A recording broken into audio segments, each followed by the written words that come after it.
தற்போது நாம் மிக முக்கிய பின்னணியை அறிந்து கொள்ள இருக்கிறோம்.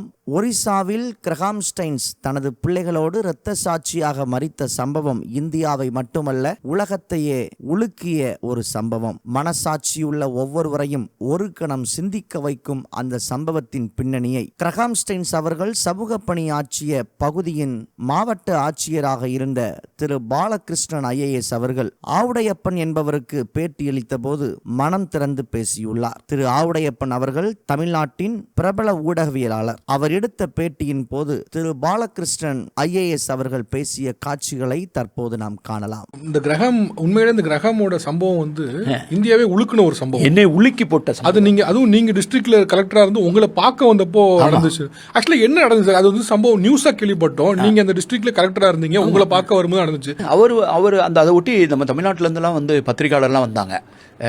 இதுலாம் வீடன் இதெல்லாம் கூட இதெல்லாம் என்னுடைய இதெல்லாம் நேர்காணல் வந்தது. என்ன நடந்துச்சு இது அவர் வந்து அவர் அந்த கொலை செய்யப்பட்ட இடம் வந்து என்னுடைய மாவட்டத்தை சேர்ந்த கிடையாது, அது பக்கத்து மாவட்டம். ஆனால் அவர் குடியிருந்து இந்த தொழுநோய் மக்களுக்காக பணியாற்றுறது நான் இருந்த அதே நகரம், இந்த என்னுடைய மாவட்டத்தினுடைய மயூர்பஞ்ச் மாவட்டத்தினுடைய தலைமையிடமான பாரிப்பதாங்கிற ஊரில் தான் அவர் ஒரு ஆசிரமம் இது மாதிரி வச்சு லெப்ரசி ஆஸ்பத்திரி நடத்திட்டு இருக்காங்க. அங்கே இருக்க மக்களுக்கு தொழுநோய்க்கு பண்ணிக்கிறார். அவர் ஆஸ்திரேலியாவிலேருந்து வந்திருக்காரு. அவரும் அங்கேருந்து வந்ததே ஒரு பேனா நண்பர்கள், அப்போல்லாம் பென் பால் சொல்லுவாங்க, இந்த ஃப்ரெண்ட்ஷிப் பண்ணுவாங்க. ஒரு திடீர்னு ஒருத்தர் லெட்டர் எழுதி போடுவார். இங்கேருந்து ஒரு ஆள் லெட்டர் எழுதி போட்டு அவரை வந்து இந்த பெண் ஃப்ரெண்டை பார்க்க வந்தவர் இங்கே பார்த்து லெப்ரசியை பார்த்து இங்கே தங்கிட்டார். ஃபேமிலி ஒரு வாழ்க்கையே. அப்புறம் அதுக்கு பிறகு கல்யாணம் ஆகி அவர் வந்து இங்கே இந்த சொல்லி நான் திடீர்னு போவேன், வண்டியில் போகும்போது பார்த்துக்கணும். ஒரு நாள் காரில் கவர்மெண்ட் அஸ் அ கலெக்டராக போயிட்டு இருக்கேன். திடீர்னு இவர் வந்து ரோட்டில் நின்றுட்டு இருந்தார், மெயின் ரோட்டில். ஒரு டயர் கடைகிட்ட நின்றுக்கிட்டு என்னமோ டயர்கிட்டே இருக்காருன்னு, ஒருவேளை அவர் வண்டி கிண்டி பஞ்சர் ஆயிடுச்சோ, இவர் ரொம்ப நல்ல மனுஷனாச்சுன்னு என் காரை நிறுத்த சொல்லி உடனே நான் போய் இறங்கி என்ன விஷயம்னு கேட்குறேன். அவர் வந்து இந்த டயர் கடைக்காரங்கிட்ட டயர்கிட்ட வாங்கிட்டு இருக்காரு, பழைய டயர். அந்த டயர் கடைக்காரர் இவருக்கு இலவசமாக கொடுத்துருவாராம். ஒரு 3 மாதம் 4 மாதத்துக்கு ஒரு வந்து டயரை வாங்கிட்டு வந்து அவர் இலவசமாக அவருடைய பணி. இவர் போய் அந்த கையிலேயே இந்த தொழுநோய் வந்தவங்களுக்கு காலுக்கு சிலருக்கு வந்து விரலே இருக்காது, பாதி காலு காணாமல் போயிருக்கும். அப்போ அவங்களுடைய காலுக்கு அளவுக்கு ஏற்ற மாதிரி நீங்கள் கடையில் போய் ஸ்லிப்பர் வாங்க முடியாது, அப்படி ஸ்லிப்பர் செய்கிறாரு. இவர் வந்து அதை பேப்பரில் பேனாவில் வரைஞ்சி அவனுடைய அந்த அளவுடைய காலுக்கு ஏற்ற மாதிரி அந்த அளவில் இந்த டயரை வெட்டி இவர் செருப்பு செய்வாருங்க. அதனால் அது ஆஸ்திரேலியாவில் வந்து ஒரு மனுஷன் வந்து இப்படி வேலை பார்த்துக்கிட்டு இருக்காரு அப்படின்னு தோணும். அவன் ஒரு தடவை ஒரு பெரிய ஆக்சிடென்ட் நடந்துருச்சு. அப்படி ஒரு ராஜஸ்தான்லேருந்து வந்தவங்க ஒரு பெரிய ஆக்சிடென்ட் ஆகி நிறைய பேர், கொஞ்சம் பேர் செத்து போயிட்டாங்க, நிறைய பேர் காயம். நம்ம தான் அப்போ தான் சாப்பிட உட்காந்துருந்தேன் வீட்டில். உடனே ஆக்சிடென்ட்டுன்னு கேள்விப்படவும் சாப்பாடு அப்படியே பாதியில் போட்டு நான் கார் எடுத்து ஓடினேன், கலெக்டர் இருந்தேன். அப்போ போய் பார்க்குறேன், ராஜஸ்தானில் வந்தவங்களாம் ரோட்டில் செதறி கிடக்குறாங்க. நான் என்னடா பண்ணுன்னு சொல்லிட்டு எல்லாம் போலீஸ் கிலீஸான்னு சொல்லி ஆம்புலன்ஸை வர சொல்லனா, கவர்மெண்ட் ஆம்புலன்ஸ் வரல. என்னடா ஆம்புலன்ஸுக்கு டிரைவர் காணாமல் தேடி இருந்தாங்க.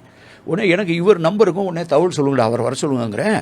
அவர் வரும்போதே அவர்கிட்ட ஒரு ஆம்புலன்ஸ் இருந்தது. அவர் போகிற வண்டி, இந்த எரிச்ச வண்டி இருக்குல்ல, அவரை கொலை பண்ண வண்டி, அந்த வண்டியும் எடுத்துகிட்டு வந்து இவங்களை காப்பாற்ற வந்து இந்த நர்ஸுகள் அவங்களுடைய செவிலியர்லாம் கூப்பிட்டு வந்து ஆஸ்பத்திரி கூப்பிட்டு வந்து நாங்களாம் அந்த காயமடைஞ்ச ஆளுகள்லாம் வெளியில் கொண்டு வந்து அங்கேருந்து நான் முதல்ல கிளப்பி விட்டதே இவருடைய வண்டியில் தான். அதுக்கு பின்னாலே கவர்மெண்ட் ஆம்புலன்ஸ் வந்தது, எல்லாத்துலேயும் அனுப்பிச்சி விட்டு இவங்களை ட்ரீட்மெண்ட்டுக்காக கட்டாக்கு அனுப்பிச்சேன். இவ்வளவு உதவிகரமாக இவ்வளோ தூரத்துக்கு மக்களுக்காக தொழுநோய்க்காக இருந்த ஒருத்தர் திடீர்னு சம்பவத்தில் எப்படி தான் எரிக்கப்பட்டது? அதுதானே நம்ம நாட்டை பற்றி நம்மளை பற்றி பலது யோசிக்கும் போது ரொம்ப டீப்பாக யோசிச்சு சில மாதிரி என்னை மாதிரி ஆளுங்கள்லாம் தொடர்ந்து இந்த மாதிரி விளிம்புநிலை மக்களுக்காக பேசணுங்கிறது, அதுக்காக இப்போ கொள்கைகளை வகுக்கணும் அப்படின்னு சொல்லி தொடர் உரையாடல் பண்ணுறதே இதுதான், இந்த மாதிரியான நிகழ்ச்சிகள் தான். அவர் அவர் இறந்து போகிறதுக்கு முன்னால் நீங்கள் திடீர்னு இதை போய் நினைவுபடுத்துவீங்க நான் நினைக்கவே இல்லை. நான் வந்து அப்போ வந்து இந்தியா டுடேல என்னை இன்டர்வியூ பண்ணாங்க. அதுக்குனால எனக்கு நல்லா ஞாபகம் இருக்குது. எனக்கு வந்து வாழ்க்கையின் மீதான காமம் போயிருச்சுன்னு சொன்னேன். ஆமாம், இதில் ஐ லாஸ்ட் லஸ்ட் ஃபார் லைஃப் அப்படின்னு. இந்த லஸ்ட் ஃபார் லைஃப்ங்கிறது இர்விங் ஸ்டோன் எழுதின ஒரு புத்தகம். இந்த வின்சென்ட் வேன்ஹாங் அப்படிங்கிற ஒரு ஓவியன், அந்த ஓவியனத்துடைய வரலாறை அடிப்படையாக கொண்டது. அந்த லஸ்ட் ஃபார் லைஃப் அதை நான் படிச்சிருந்தேன். அது வாழ்க்கைக்கான காமம்.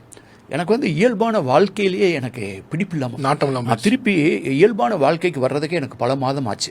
ஏன்னா அவர் திடீர்னு எனக்கு ஃபோன் பண்ணி அவர் சொல்கிறாரு, சார் நான் உங்களை பார்க்க வர்றேன்னு நான் கலெக்டராக இருக்கேன், ஒரு ஞாயிற்றுக்கிழமை. உடனே வாங்க அப்படின்னேன். இல்லை பிள்ளைங்க கூட வந்து 3 பிள்ளைங்கள் வர்றாங்க. ஒரு இந்த இறந்து போன 2 பிள்ளைங்க, இன்னொரு பொண்ணு 2 பேரும் எல்லாம் ஊட்டியில் படிச்சுட்டு இருந்தாங்க. அப்போ அந்த பொண்ணு இப்போ ஆஸ்திரேலியாவில் இருக்குது. குழந்தையெல்லாம் இருக்குது. அவங்களும் அவர் கிராம் ஸ்டூவர்ட்ஸோட ஒய்ஃபு வந்து அங்கே இதுக்கு போயிட்டாங்க, ஆஸ்திரேலியா போயிட்டாங்க. இவங்கெல்லாம் சேர்ந்து வர முடியாது. என்னுடைய பால்யகால நண்பர் ஒருத்தர் வந்திருக்கார் ஆஸ்திரேலியாவிலேருந்து என்னை பார்க்க, ஸ்கூலில் படித்தவர், அவரையும் கூட்டு வரேனார். அந்த பிள்ளைங்க கூட படிக்கிற பிள்ளைங்க கிளாஸ்மேட்டையும் கூட்டு வரேனார். அப்போ 3 பிள்ளைங்க, அந்த 3 பிள்ளைங்களுடைய கிளாஸ்மேட் 2 பேர், இவர் கூட படித்த ஒரு ஆள், இவ்வளோ வந்து இறங்குறாங்க எங்கள் வீட்டில். சாயந்தரம் வந்து பேசிக்கிட்டே இருக்கோம், மொழியில் பற்றி பேசுகிறோம். அதான் முதல் தடவை எங்கள் வீட்டுக்கு வந்து ஆஃபீஸில் வந்து பார்ப்பாரு, வீட்டுக்கு வந்திருக்காரு. என்னடா வந்து பேசிக்கிட்டு இருக்காருன்னு போய் எங்கள் வீட்டில் போய் காலிஃப்ளவர் வெளியில் தோட்டத்தில் போய், நாங்கள் வீட்டுக்கு பின்னால் தோட்டம் இருக்கோம், காலிஃப்ளவர் நாங்கள் பறிச்சுட்டு வரோம். எங்கள் வீட்டில் பக்கோடா செஞ்சாங்க, காலிஃப்ளவர் பக்கோடா. அந்த பிள்ளைங்க போட சாப்பிட்டுட்டு இருக்கேன், இன்னும் வேணுங்கிற மாதிரி முகத்தை பார்க்க என் ஒய்ஃபு புரிஞ்சுட்டு திருப்பி டார்ச் லைட் எடுத்துகிட்டு போவோம். நைட்டு அந்த டார்ச் லைட்லாம் போனால், அந்த தோட்டத்தெல்லாம் போனால் ஏதாவது பாம்பு கும்பு இருக்குன்ட்டு நானும் ஓடி போய் கூட போய் பறித்தேன். அந்த பிள்ளைங்க ரொம்ப ஆசையாக சாப்பிடுதுட்டு திருப்பி 2வது தடவை நானும் காலிஃப்ளவர் பறிச்சுட்டு வந்து நாங்கள் பஜ்ஜி பக்கோடா போட்டு கொடுத்தோம். அப்போ தான் பேசியிருந்தேன். அப்புறம் அவர் இறந்ததுக்கு பின்னால் தான் அவர் ஒய்ஃபு சொல்கிறாங்க, அவங்க மனைவி என்கிட்ட சொல்கிறாங்க, நாங்கள் அன்றைக்கி ஏன் வந்திருந்தோம்மா சார், அன்றைக்கி அவர் பிறந்த நாள், கிரகமுடைய பிறந்த நாள். அவர் வந்து யாராவது மனசுக்கு பிடிச்சவங்க, நல்லது செய்கிறவங்க, அவங்க யார்கிட்டையாவது அப்படி போய் கொஞ்சம் நேரம் டைம் ஸ்பெண்ட் பண்ணுன்னு சொன்னார். என்ன இப்படி சொல்லாமல் விட்டீங்களே என்கிட்ட, அப்படி ஒரு பிறந்தநாள் வாழ்த்தாவது சொல்லியிருப்பேன், ஏதாவது ஒரு புத்தகமாக ஏதாவது நான் ஒரு பரிசாவது கொடுத்துருப்பேன்ல, அவ்வளோ பண்ணுறது, அதனால தான் அவர் சொல்லலைன்ட்டு. ஆனால் உங்களோட தான் டைம் ஸ்பெண்ட் பண்ணுவேன்னு வந்தாருங்கிறார். அப்படி வந்து எங்கிட்ட ஒரு 3-3.5 மணி நேரம் எங்கள் வீட்டில் பேசிகிட்டு இருந்தவர், மறுநாள் ஒரு நாள் தான் போயிருக்கு. அதுக்கடுத்து நான் காலையில் என்னைய 3 மணிக்கு டெலிஃபோன் வருது, அதிகாலை 3 மணிக்கு. அவங்க ஒய்ஃபு கலக்கத்தோடு பேசுகிறாங்க, என்னமோ ஒரு தகவல் கேள்விப்பட்டேன். அவங்களும் சொல்கிறாங்க அதை உறுதிப்படுத்திக்கணும். அப்படிங்கும்போது என்னை பார்த்துட்டு போய் ஒரு 36 மணி நேரம் கூட இருக்குது, ஒரு 20-30 மணி நேரம் ஆயிருக்கும். அப்புறம் தான் நான் வந்து எஸ்பியை எழுப்பி, அது வேறு மாவட்டம், பக்கத்து மாவட்டம், அந்த இடத்துக்கு போகிறதுக்கு 5 மணி நேரம் நான் ட்ராவல் பண்ணோம். நான் காலையில் 4:30 மணிக்கு கிளம்பி அங்கே ரீச் ஆகி அந்த மாவட்ட கலெக்டரை வர வச்சு அந்த டெட் பாடிலாம் நாங்கள் தான் கலெக்ட் பண்ணி போஸ்ட்மார்ட்டத்துக்கு அனுப்புனேன். நானும் மனைவியும் அவங்க வீட்டுக்கு போய் ரொம்ப குற்ற உணர்வாக இருந்தது. என்னடா நம்ம நாட்டுக்கு வந்து இப்படி ஒருத்தரை வந்து இப்படி செஞ்சிட்டானுங்களே அப்படின்னு. அதுவும் உத்தரப்பிரதேசிலேருந்து வந்தவன், ஒரு ஹிந்தி சொல்லி கொடுக்குறவன், இந்த மக்களை இப்படி திசை திருப்பி கொண்டுட்டானுங்களேன்னு எனக்கு ரொம்ப குறுகி போயிருந்தேன். சார், வேனில் போயிட்டு இருக்கும்போது 2 குழந்தைங்க ஸ்டெயின், 3 பேரையும் வேனில் வச்சு குளிச்சுட்டாங்க. இல்லை, அங்கே போய் அந்த கிராமத்தில் தங்கியிருக்காங்க, மனோகர்பூர்னு கிராமம், அந்த கிராமத்தில் தங்கியிருக்காங்க. அவங்க போன இடத்துல வந்து அவங்க கூட்டு பிரார்த்தனையெல்லாம் பண்ணுவார்ல, அவர் ஒரு கிறிஸ்தவ பாதிரியார். இந்த லெப்ரஸிக்கும் அவர் தான் தொண்டு பண்ணார். அங்கெல்லாம் யாரும் தலை வச்சு கூட படுத்துக்க முடியாது, அவங்க அந்த இடத்துக்குலாம் எப்படி தான் போனாங்கன்ட்டு. அப்போ வந்து நைட்டு திட்டம் போட்டு அவங்க தூங்குறதுக்கு வேறு இடம் இல்லை, அவங்க அந்த வண்டியிலே தூங்கியிருக்காங்க. தூங்கிட்டு இருக்கும்போது நைட்டு 1 மணிக்கோ நம்ம 1 மணி 1:30 மணி 2 மணிக்கு அது அப்படியே போய் எல்லாத்தையும் அந்த கதவெல்லாம் அடைச்சிட்டு உள்ளே நெருப்ப போட்டானுங்க. நான் போய் நான் போகும்போதெல்லாம் டெட் பாடிலாம் நான் கையில் பார்க்கும்போது என் மைண்ட்லேயே, இந்த பையன் தான் அந்த பெரிய பையனா, இந்த பையன் தான் சின்ன பையனா, அவர் பெரிய பாடி பார்த்தோன்னு தெரியுது அவருன்னு, இந்த பையனை அந்த பையனை அந்த மண்டவோடு நீல அளவு வச்சு நானாக ஒரு முடிவு கெஸ் பண்ணுறேன்.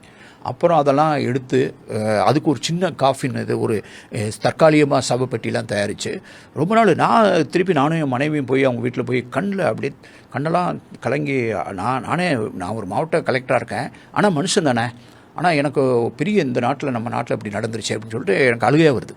அவங்க வந்து எங்களுக்கு ஆறுதல் சொல்கிறாங்க, எங்களை வருத்தப்படாதீங்க, நான் அவங்கள மன்னிச்சிட்டேன்னு சொன்னாங்க. எனக்கு அதான் சொல்லுவோம், மன்னிச்சிட்டேன்னு என்கிட்ட சொல்கிறாங்க, என்கிட்ட தான் சொன்னாங்க, நான் அவங்கள மன்னிச்சிட்டேன், நீங்கள் அழுகாதீங்க.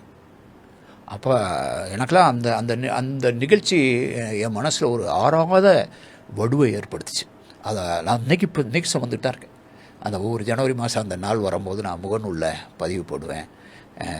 அண்மையில் கூட அவர் மனைவி இப்போ திருப்பி அங்கே ஆஸ்பத்திரி திறந்து வைக்கிறதுக்கு என்னை தான் கூப்பிட்டாங்க. தொடர்பில் இருக்கேன்.